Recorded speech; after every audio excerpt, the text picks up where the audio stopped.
a Southern girl with a waitressing job waiting for someone to walk into her small town Louisiana life. And then he does, and he's got fangs. Hi, what can I get for you tonight? Do you have any of that synthetic bottled blood? No, I'm so sorry. Sam got some a year ago, but nobody ever ordered it, so it went bad. You're our first. And at that moment, the world of Sookie Stackhouse was turned upside down. She actually has a little secret of her own, other than, of course, her thing for vampires. She's also telepathic, and the main character in the hit series True Blood. That show airs on HBO, which, of course, like CNN, is owned by Time Warner. Now, Sookie comes from the mind and the hand of author Charlaine Harris. Her new book, A Touch of Dead, is, as we speak, #2 on the New York Times bestseller list, and Charlaine Harris is nice enough to join us today in our studio. It's great to have you here. Oh, thank you, Reggie. Well, first of all, I have to tell you, I blame you single-handedly for getting me involved in this vampire thing, because I swear to you, I was almost intentionally trying to avoid it, which was hard to do, given how many television series, movies, and books have been written about this genre. I picked up your book, I watched the series, and I'm hooked. I'm so glad to hear that. That's the desired result. I'm there. When I was reading the book and I was watching the series, I was thinking, I wonder if you ever wish that you lived in this alternate life of Sookie Stackhouse, surrounded by werewolves and vampires and other things. That, some days yes. Some days when I'm bored, I think that would be fun. But actually, I know that I like my life very much as it is, and I like my guys without fangs. You do? Okay. So then how did fangs enter your life?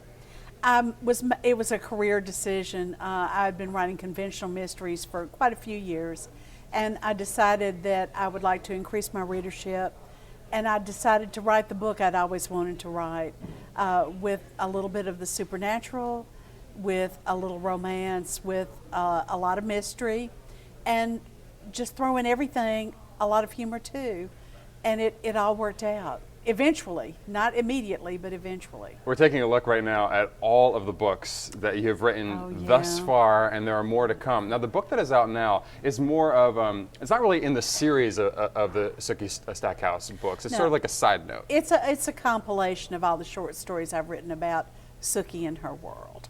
The next one comes out in May, I think. Is that right? Dead in the Family. Okay, and so I guess the question that you must get all the time from your fans is, how long are you going to be playing with Sookie? At what point does Sookie play herself out? Well, I hope I have enough sense to walk away before that happens. I have signed a contract to write 3 more after the one that's coming out in May. They may be the last 3. I mean, that'll get us through 2014. So probably by then I will have lived with Sookie long enough. I know you're also working on other characters and other series at the same time that you're balancing it out with Sookie's stuff. But does there ever come a time where you just say, okay, I can't deal with vampires today?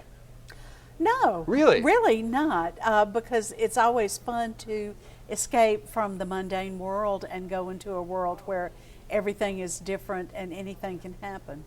I love the Southern sensibility of these novels. Oh, thank you. And of course, you're a Southern woman as Born well. and bred, yeah. And really spent, it sounds like, your college years, most of your life, your writing years in the South. That's right. That must play a huge role in your storytelling.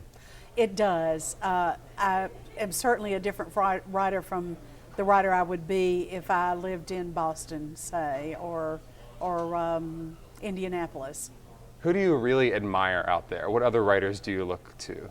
There are so many writers that I admire incredibly. The urban fantasy field is full of great writers today, and I also read really heavily in the mystery field too. And I think this is a great decade for genre writers. It was amazing. I was telling Charlaine before we started that I went to the Borders bookstore over the weekend, and I couldn't believe, there's a whole section dedicated to Charlaine, but even larger than that, dedicated to your genre. What is it like when you see that, when you go past bookstores and see your name so many times over on those shelves? Well, it's very happy making. After many years when I didn't get any attention at all, of course it's delightful to finally achieve the success that I have.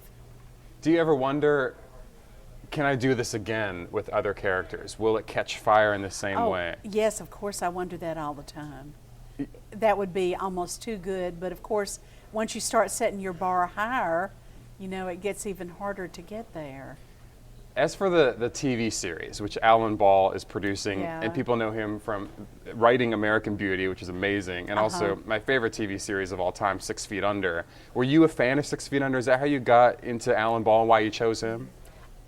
Alan and I chose each other. Okay. I had other offers for the material, and Alan was interested, and I was interested in him doing them because I knew he got the sensibility of the books, the mixture of humor and horror that comprised the Sookie Stackhouse books from watching episodes of 6 Feet Under. Though truthfully, some episodes I found too painful to watch. It was, yeah, it was quite Yeah. deep, that show. Very deep. When I was watching True Blood, I almost felt like I had to turn the air conditioning on a little more because it gets hot, Charlaine. It gets hot in that show. It does. And I know that there's certainly suggestion of sex in the books, but the show takes it to a whole new level. Yes, it does. It does. And the first episode I watched, I was going, oh. But then I thought, well, you know, Alan's doing what he does best, and this is truly the subtext of the books, if not explicit in the books. It's sort of like the border of the book, isn't it? Because it is. It goes a little beyond what's on the page. What you might imagine happening, you actually see on screen. Exactly, and that's a whole different experience. But you're okay. You're at peace with that. You're all right with that. Oh, I'm absolutely okay with that. Oh, good. And the people around you, were they kind of surprised when they saw the show? Oh, yes. Oh, yes.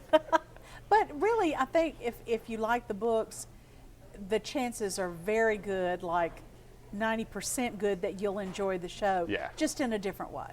All right, so wrapping things up here, anything that you want to throw us, any little bone that you want to throw us about the next pursuits of your characters? Well, since the next book is called Dead in the Family, it deals with a lot of family issues, and not all the families are normal families. All right, we're going to have to leave it at that and, Yeah. and work on that teaser until May when the next book comes out. Yeah. Charlaine, it's a real pleasure meeting you. Thanks for coming by. Well, thank you so much. I've enjoyed it.